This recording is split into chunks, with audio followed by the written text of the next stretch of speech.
Hello friends, मेरा नाम है Sunny Sharma. Class 10th chemistry के सेकंड चैप्टर अम्ल भस्म तथा लवण के बारे में हम लोग स्टडी कर रहे हैं, जिसका आज ये लेक्चर नंबर 2 है। पिछले वीडियो लेक्चर में हम लोगों ने अम्ल के भौतिक गुण, भस्म के भौतिक गुण और सूचक के बारे में स्टडी किया था। अम्ल की पहचान उसके भौतिक गुणों द्वारा की जाती है और भस्म की पहचान भी उसके भौतिक गुणों द्वारा की जाती है। सूचक जो है वो रंग में परिवर्तन करके या गंध में परिवर्तन करके अम्ल तथा भस्म की हम लोग पहचान करते थे। देखिए, जो बच्चे इस वीडियो लेक्चर को पहली बार देख रहे हैं उन्हें मैं कहूँगा कि वो कॉपी और पेन ले करके इन वीडियो लेक्चर्स को अटेंड करें, तभी उन्हें बेनिफिट होने वाला है। और मैं हाईली रिकमेंड करूँगा कि वो पिछले वीडियो लेक्चर्स को अच्छे से अटेंड कर लें और उनके नोट्स प्रॉपर तरीके से बना लें। इस वीडियो लेक्चर में हम लोग रंग परिवर्तक सूचक में हम लोगों ने देखा था कि प्राकृतिक सूचक होता है और कृत्रिम सूचक होते हैं। प्राकृतिक सूचक में हम लोगों ने लिटमस विलियन, लाल पत्ता गोभी और हल्दी के बारे में स्टडी किया था। और कृत्रिम सूचक में हम लोगों ने मिथाइल ऑरेंज और फिनोफ्थैलीन के बारे में हम लोगों को स्टडी करना था। तो मिथाइल ऑरेंज के बारे में हम लोगों ने स्टडी कर लिया था, फिनोफ्थैलीन के बारे में हम लोग को स्टडी करना था। तो इस वीडियो लेक्चर से हम लोग फिनोफ्थैलीन और गंध परिवर्तक सूचक के बारे में स्टडी करेंगे। उसके अलावा हम लोग अम्लों के प्रकार को समझेंगे कि अम्ल कितने प्रकार के होते हैं।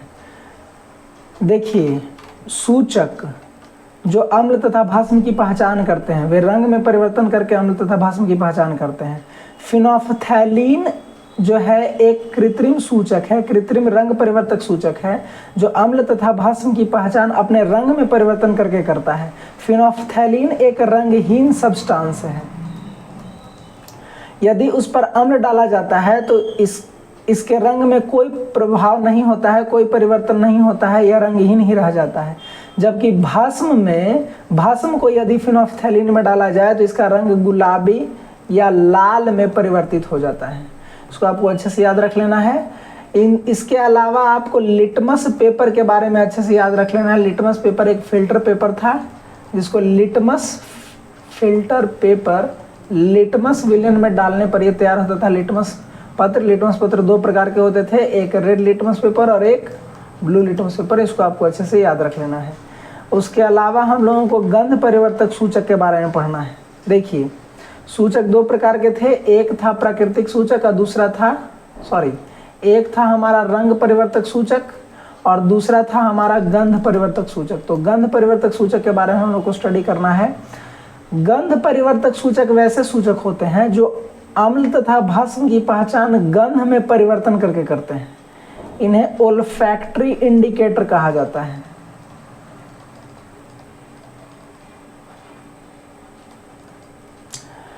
जब इन पर अम्ल तथा भस्म डाला जाता है तो इसे क्रिया करके गंध में परिवर्तन करते हैं। इन्हें गंध परिवर्तक सूचक कहते हैं।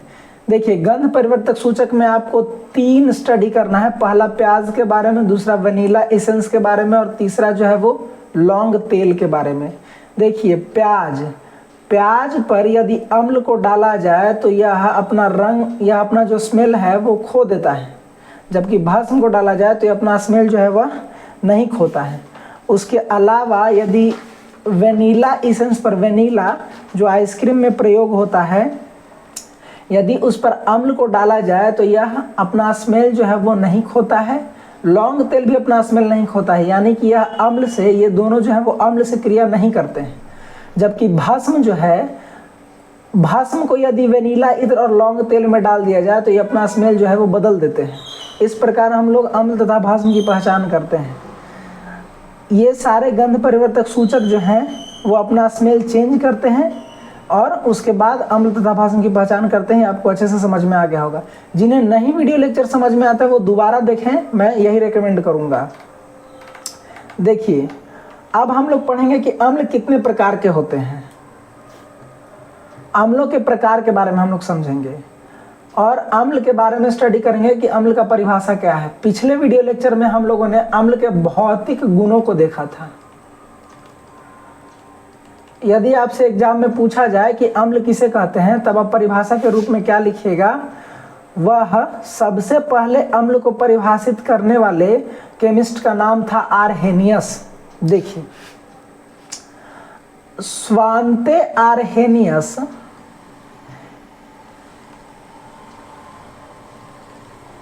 एक स्वीडन देश के स्वीडिश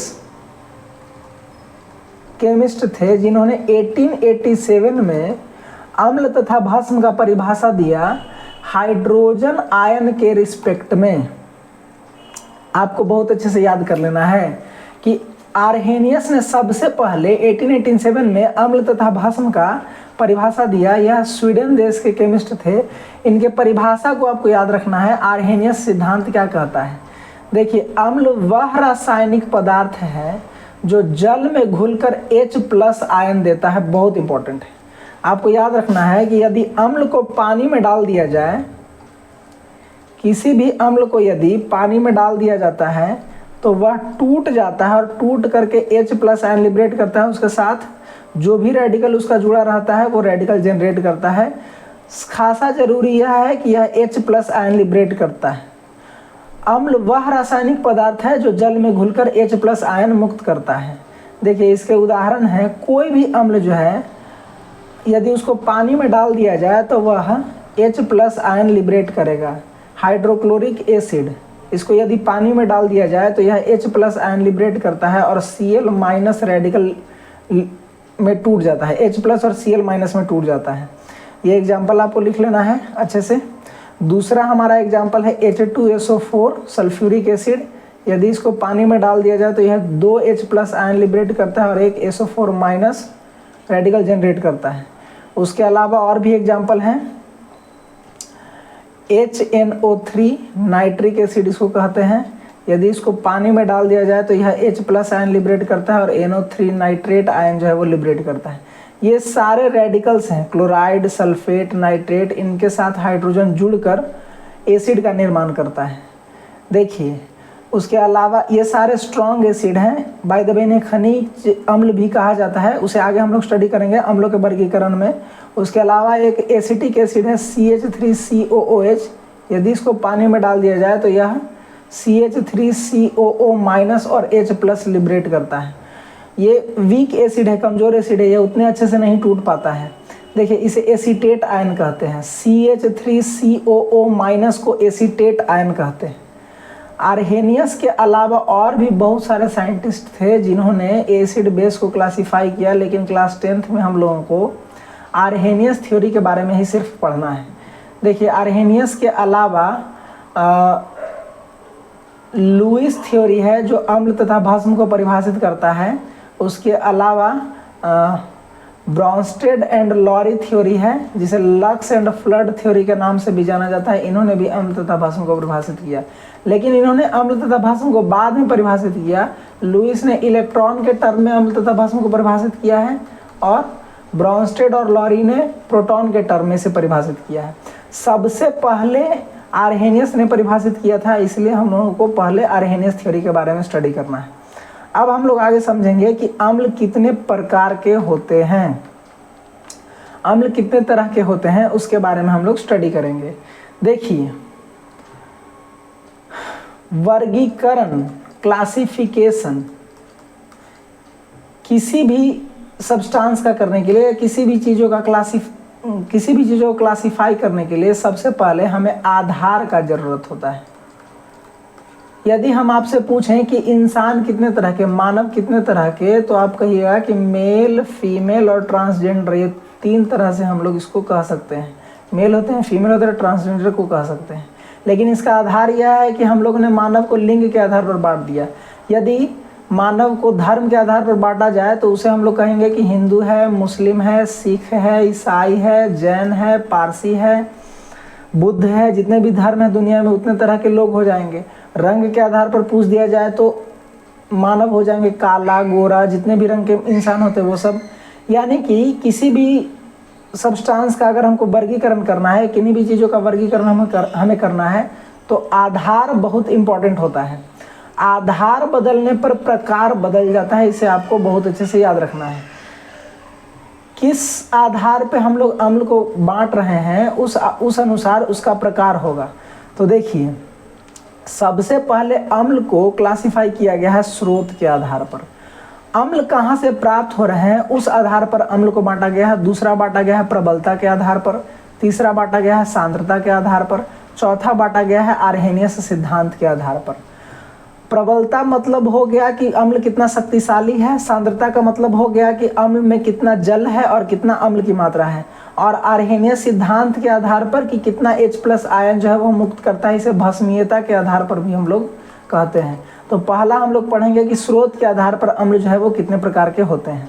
देखिए, अम्ल या तो सजीवों से प्राप्त हो सकता है या निर्जीवों से प्राप्त हो सकता है, पृथ्वी से प्राप्त हो सकता है। सजीवों से प्राप्त होता है तो उसे हम लोग कहते हैं कार्बनिक अम्ल, और यदि पृथ्वी से प्राप्त हो रहा है तो उसे हम लोग कहते हैं खनिज अम्ल। यानी स्रोत के आधार पर अम्ल दो प्रकार के होते हैं, इसको आपको अच्छे से नोट डाउन कर लेना है। कार्बनिक अम्ल सजीव से प्राप्त होगा, यानी पेड़ पौधे से प्राप्त होगा। खनिज अम्ल जो हमें पृथ्वी के सतह से प्राप्त होगा। कार्बनिक अम्ल वैसे अम्ल जो सजीवों यानी पौधे और जीव से भी उत्पत्तित होते हैं, उन्हें कार्बनिक अम्ल कहते हैं।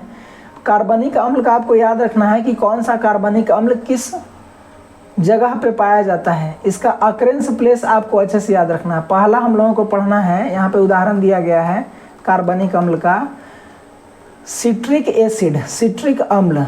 देखिए, सिट्रस का मतलब होता है खट्टा, सारे खट्टे फल में सिट्रिक एसिड पाया जाता है, जैसे नींबू में, संतरा में, अमरूद में, ये सारे जितने भी खट्टे फल हैं उनमें सिट्रिक एसिड पाया जाता है।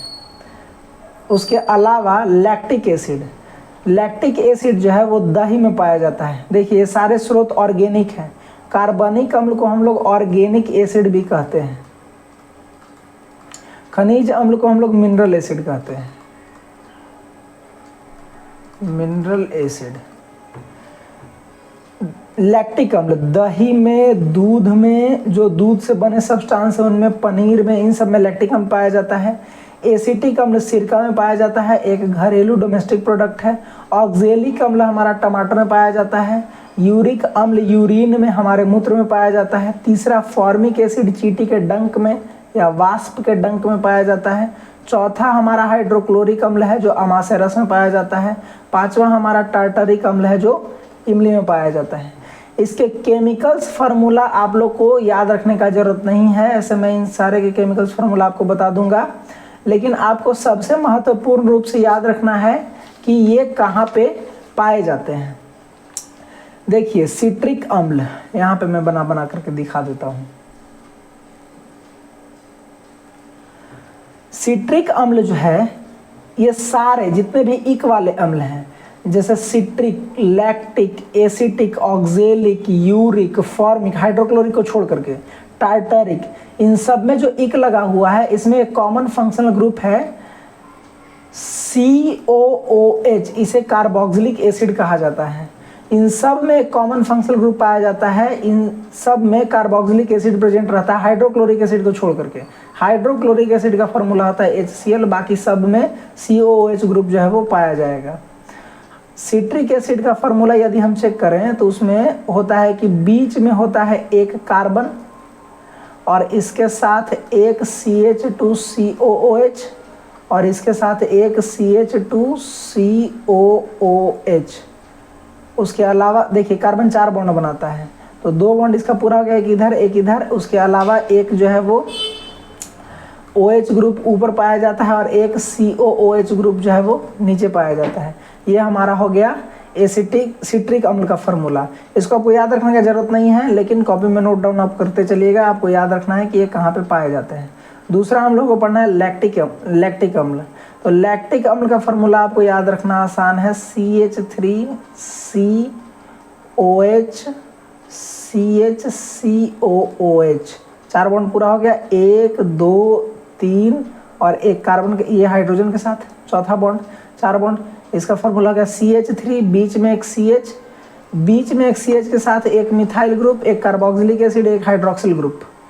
ये सब के बारे में आपको आगे हम बताएंगे। ये हम लोग को पढ़ना है 4th चैप्टर में, दैट इज कार्बन तथा इसके यौगिक।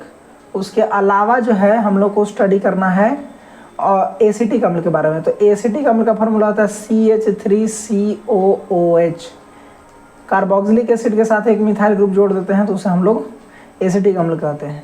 देखिए, कार्बोक्सिलिक ग्रुप का जो स्ट्रक्चर है वो खुद एक वैलेंसी पूरा करता है। कार्बन के साथ कार्बन ऑक्सीजन के साथ डबल बॉन्ड से जुड़ा रहता है और दूसरा ऑक्सीजन के साथ सिंगल बॉन्ड से, और दूसरा और एक हाइड्रोजन से जुड़ा रहता है। ये इसको हम लोग कहते हैं कार्बोक्सिलिक ग्रुप।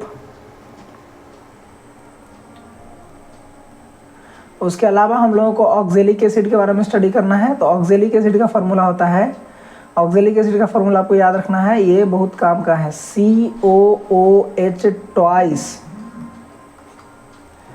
इसका स्ट्रक्चर कुछ इस प्रकार से होगा, C डबल बॉन्ड O, उसके अलावा OH, फिर C डबल बॉन्ड O, उसके अलावा OH। ये हो गया हमारा ऑक्जेलिक एसिड।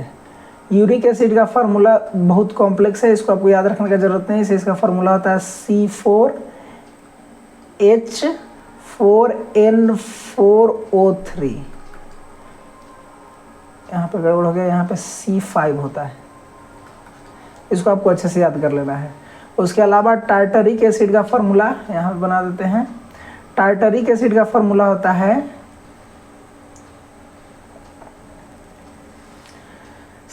C, इसको अच्छे से याद करना है आपको। देखिए lactic acid, acetic acid, oxalic acid, उसके अलावा फॉर्मिक एसिड का फार्मूला, अच्छा फॉर्मिक एसिड छूट गया, यहाँ पे फॉर्मिक एसिड का फार्मूला होता है HCOOH। टार्टरिक एसिड का फार्मूला होता है, इसको आपको अच्छे से समझना है, CHCH। एंटी एडिशन में एक OH ऊपर और एक OH नीचे। इधर आपका जुड़ा रहेगा COOH ग्रुप और इसके साथ एक जुड़ा रहेगा COOH ग्रुप। बहुत इंपॉर्टेंट है, इसको अगर आप अच्छे से याद कर लेते हैं तो आगे आपको यह बहुत ज़्यादा काम देने वाला है। वैसे आपको क्लास 10th में जो है वो इनके अकरेंस प्लेस को याद कर लेना है कि ये कहाँ पे पाए जा रहे हैं। चलिए अब आगे चलते हैं। अब हम लोग देखेंगे खनिज अम्ल के बारे में। वैसे अम्ल जो पृथ्वी में उपस्थित खनिजों से प्राप्त होते हैं खनिज अम्ल कहलाते हैं। बहुत इंपॉर्टेंट है। खनिज अम्ल जो है वो प्रबल अम्ल होते हैं। केमिकल रिएक्शन हम लोगों को खनिज अम्ल से ही कराना है। और कार्बनिक अम्ल जो हैं वो दुर्बल होते हैं। सारे कार्बनिक अम्ल दुर्बल होते हैं, इसीलिए हमारे शरीर में पाए जाते हैं और हम लोग उसे खा सकते हैं, उसका कोई प्रभाव नहीं पड़ता है। लेकिन खनिज अम्ल का रिड्यूसिंग पावर ज़्यादा होता है, ये इसकी प्रबलता अधिक होती है। देखिए खनिज अम्ल पृथ्वी से प्राप्त होता है, ये सारा बात इसके बारे में आपको याद रखना है। देखिए खनिज अम्ल का उदाहरण आपको यहाँ पे याद रखना है, उसका केमिकल फार्मूला आपको याद रखना है। पहला खनिज अम्ल है सल्फ्यूरिक एसिड, H2SO4। दूसरा हमारा है सल्फ्यूरस एसिड, H2SO3। तीसरा हमारा है हाइड्रोक्लोरिक एसिड। हाइड्रोक्लोरिक एसिड हमारे पेट में भी, आमाशय में भी पाया जाता है। उसके अलावा हाइड्रोक्लोरिक एसिड खनिज स्रोत से भी प्राप्त होता है, इसलिए इसे खनिज अम्ल में भी रखा गया है और कार्बनिक अम्ल में भी रखा गया है। चौथा है हमारा नाइट्रिक एसिड, HNO3। पांचवा हमारा है फॉस्फोरिक एसिड, आपको नोट डाउन करते चलना है। फॉस्फोरिक एसिड, इसका फॉर्मूला होता है H3PO4। Boric acid, boric acid का फॉर्मूला होता है H3BO3। उसके अलावा है बहुत सारे एसिड हैं, आपको ये मेन रूप से याद कर लेना है। एक और लिख लीजिए, ओलियम के बारे में आप लोग याद कर लीजिएगा। ओलियम का फॉर्मूला सिंपल है H2S2O7, याद कर लेना है, आसान है। ओलियम का फॉर्मूला होता है H2S2O7। देखिए यहाँ पे इक और अस का कॉन्सेप्ट है कि यहाँ पे वैलेंसी जो है वो अलग अलग होता है, आपको इसको अच्छे से याद कर लेना है। इसका फार्मूला होता है सल्फ्यूरिक एसिड का H2SO4, सल्फ्यूरस एसिड का H2SO3, हाइड्रोक्लोरिक एसिड का HCl, नाइट्रिक एसिड का HNO3, फॉस्फोरिक एसिड का H3PO4, बोरिक एसिड का H3BO3, ओलियम का H2S2O7। इन सब का स्ट्रक्चर आपको याद नहीं रखना है, लेकिन मैं आपको सल्फ्यूरिक एसिड और सल्फ्यूरस एसिड में थोड़ा सा डिफरेंस बता देता हूँ।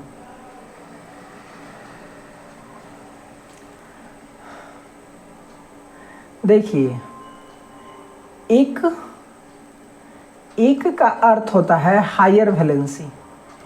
कोई भी मेटल एलिमेंट यदि हायर वैलेंसी या non metal element higher valency show कर रहा है तो उसमें हम लोग इक लगाते हैं, और अस लगाते हैं जब वो लोअर वैलेंसी शो कर रहा हो तब। सल्फ्यूरस एसिड में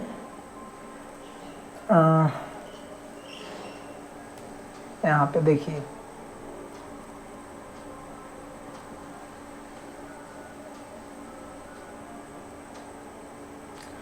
सल्फ्यूरस एसिड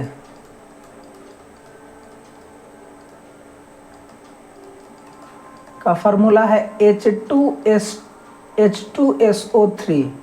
यहाँ पे सल्फर जो है वो +4 वैलेंसी पे है, और सल्फ्यूरिक एसिड H2SO4 में सल्फर जो है वो +6 वैलेंसी पे है, +6 और +4।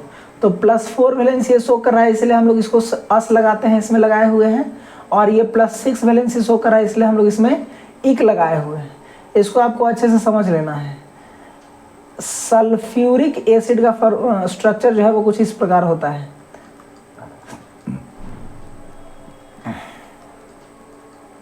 O और H, इधर O और इधर H। सल्फर डबल बॉन्ड से जुड़ा हुआ है ऑक्सीजन से, इधर डबल बॉन्ड से जुड़ा हुआ है, और इधर एक सिंगल बॉन्ड से जुड़ा हुआ है।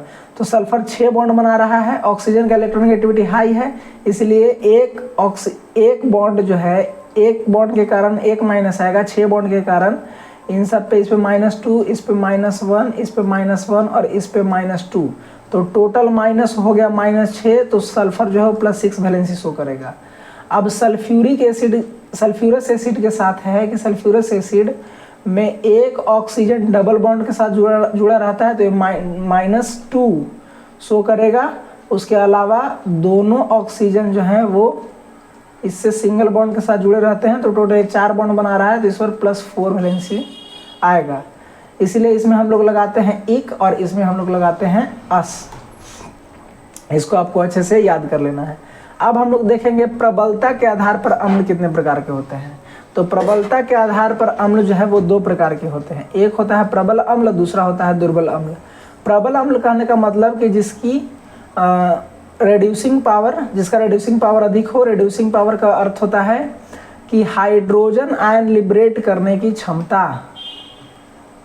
प्रबल अम्ल जो है वो जल्दी से हाइड्रोजन आयन लिबरेट कर देते हैं, और दुर्बल अम्ल आसानी से हाइड्रोजन आयन लिबरेट मुक्त नहीं करते हैं। तो देखिए, जितने भी खनिज अम्ल हैं वे सारे प्रबल अम्ल होते हैं। प्रबल अम्ल का यहाँ पे परिभाषा दिया हुआ है कि वैसे अम्ल जो पानी में डालने पर पूर्णतः विखंडित हो जाते हैं, प्रबल अम्ल कहलाते हैं। यानी कि जो आसानी से पानी में डालने पर H+ आयन दे दे उसे प्रबल अम्ल कहते हैं। इसमें उदाहरण आपको खनिज अम्ल का लिखना है। सारे खनिज अम्ल प्रबल अम्ल होते हैं। खनिज अम्ल प्रबल अम्ल होते हैं, ये आपको नोट डाउन करके चलना है, ठीक है। उसके अलावा दुर्बल अम्ल जो हैं वो वैसे अम्ल जो पानी में डालने पर पूर्णतः विखंडित नहीं होते हैं, दुर्बल अम्ल कहलाते हैं। जैसे एसिटिक एसिड, देखिए CH3COOH, इसका फार्मूला मैंने अभी आपको बताया था। इसको यदि पानी में डाल दिया जाए तो यह CH3COO- आयन जनरेट करता है, उसके अलावा H+ आयन जनरेट करता है। लेकिन यदि इसका 100 यूनिट हम लोग पानी में डाले हैं तो मात्र 5 यूनिट जो है वो टूटता है, 5 H+ लिबरेट करेगा 100 में से, और बाकी का 95 यूनिट जो है वो रिमेन वैसे ही रह जाता है, बिना टूटे, बिना विखंडित हुए रह जाता है। लेकिन प्रबल अम्ल में H2SO4 में यदि हम लोग 100 यूनिट इसे डाले हैं तो यह 99 यूनिट जो है वो H+ आयन लिबरेट कर देता है।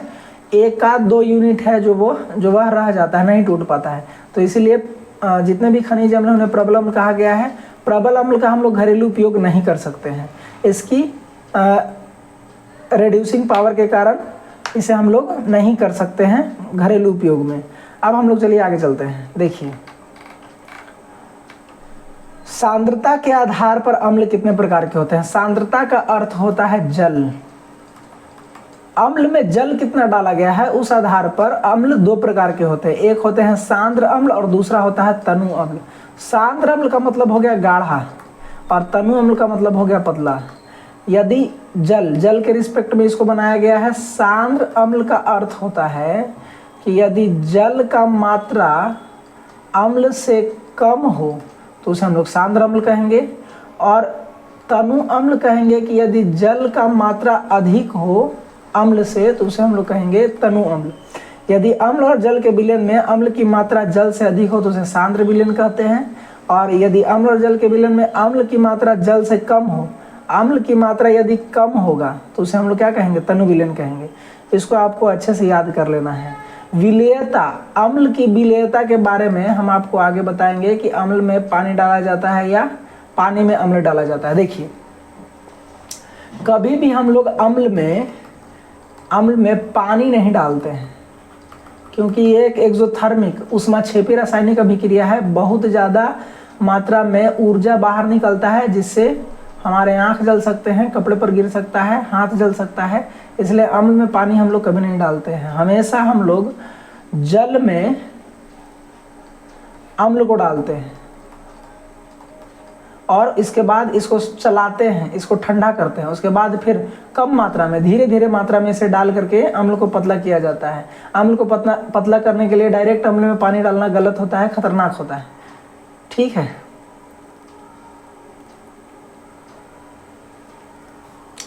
अब हम लोग को पढ़ना है आर्हेनियस सिद्धांत के आधार पर, इसे भस्मीयता के आधार पर भी कहा जाता है। देखिए, आर्हेनियस सिद्धांत का मतलब क्या है? हम लोग ने अभी पढ़ा कि आर्हेनियस सिद्धांत का मतलब होता है कि जो जल में घुलकर H+ आयन दे उसे हम लोग अम्ल कहते हैं। तो अलग अलग अम्ल अलग अलग मात्रा में H+ आयन लिबरेट करते हैं, मुक्त करते हैं। जो अम्ल यहाँ पे भस्मीयता के आधार पर दिया हुआ है कि यदि कोई अम्ल, भस्मीयता का आधार का मतलब है कि कोई अम्ल कितना H+ आयन जो है वो लिबरेट कर रहा है, कितना H+ आयन जो है वो मुक्त कर रहा है। जितना H+ आयन वो मुक्त करेगा उतना यूनिट, उतना इकाई भस्म को वह न्यूट्रलाइज कर देगा, उदासीन बना देगा। उदासीनता भस्मीयता के आधार पर मतलब कि कोई अम्ल किसी भस्म, कितने यूनिट भस्म को जो है वो उदासीन बना रहा है, उस आधार पर अम्ल को 3 भाग में बांटा गया है, 3 प्रकार में बांटा गया है। एकल भस्मीय अम्ल। एकल भस्मीय अम्ल का मतलब क्या है? देखिए, एकल भस्मीय अम्ल का मतलब है कि जैसे HCl इसका उदाहरण है कि यदि इसका रिएक्शन NaOH के साथ करा दिया जाए तो यह 1 यूनिट NaOH को न्यूट्रलाइज कर देगा, NaCl बनाएगा और H2O बनाएगा, क्योंकि यह एक H+ लिबरेट कर रहा है। एक H+ एक OH के साथ जुड़ करके H2O जल बना देगा और Cl Na के साथ जुड़ करके NaCl बना देगा। इसे उदासीनीकरण अभिक्रिया भी हम लोग कहते हैं। देखिए, यहाँ पे यह एक H+ मुक्त कर रहा है, इसलिए इसको हम लोग एकल भस्मीय कह रहे हैं। द्विभस्मीय अम्ल वैसे होते हैं जो 2 H+ आयन लिबरेट करें और अकेले 2 यूनिट भस्म को जो है वो उदासीन बना देता है। H2SO4 द्विभस्मीय अम्ल। दूसरा, H2SO4 को यदि NaOH के साथ रिएक्शन कराया जाए तो हमें 2 यूनिट NaOH लेना पड़ेगा। यह 2 यूनिट NaCl को बनाएगा, क्योंकि इससे 2 H+ आयन बाहर निकलेंगे और H2O जो है वो बनेगा। इसको आपको अच्छे से, सॉरी, यहाँ पे NaCl नहीं बनेगा, यहाँ पे बनेगा Na2SO4। बहुत इंपॉर्टेंट है। यहाँ पे 2 Na को जो है वो न्यूट्रलाइज कर दिया H2, क्योंकि यह 2 H2 जो है वो लिबरेट कर रहा है, H+, 2 H+ लिबरेट कर रहा है। त्रिभस्मीय अम्ल वैसे होते हैं जो 3 H+ लिबरेट करें। इसको आपको अच्छे से याद कर लेना है। H3PO4 इसका उदाहरण है, या उसके अलावा तो H3BO3 भी इसका उदाहरण है। बोरिक एसिड, बोरिक एसिड का उपयोग हम लोग करते हैं कॉस्मेटिक प्रोडक्ट बनाने में, जैसे बोरोप्लस वगैरह बनाने में। देखिए, जो बच्चे इस वीडियो को लगातार अटेंड कर रहे हैं उन्हें किसी भी प्रकार का कोचिंग अटेंड करने का ज़रूरत नहीं है। जो भी डाउट होता है वो कमेंट सेक्शन में लिख सकते हैं, और जहाँ पे ना समझ में आए वो दोबारा इस वीडियो लेक्चर को देखें या कमेंट में बताएं कि यह बात उन्हें नहीं समझ में आया, मैं उन्हें यह बात किसी दूसरे वीडियो लेक्चर में जो है वो समझा दूंगा। और क्लास 10th का जो एग्ज़ाम है वो उतना हार्ड नहीं होता है, बस आपको एक कमिटमेंट करने का ज़रूरत है। कमिटमेंट के अनुसार आप काम कीजिए, आपका सारा जो है वो बोर्ड का प्रिपरेशन हो जाएगा। अगले वीडियो लेक्चर में हम लोग अम्ल के रासायनिक गुण के बारे में स्टडी करेंगे, तब तक इसको अच्छे से आप प्रिपेयर कर लीजिए।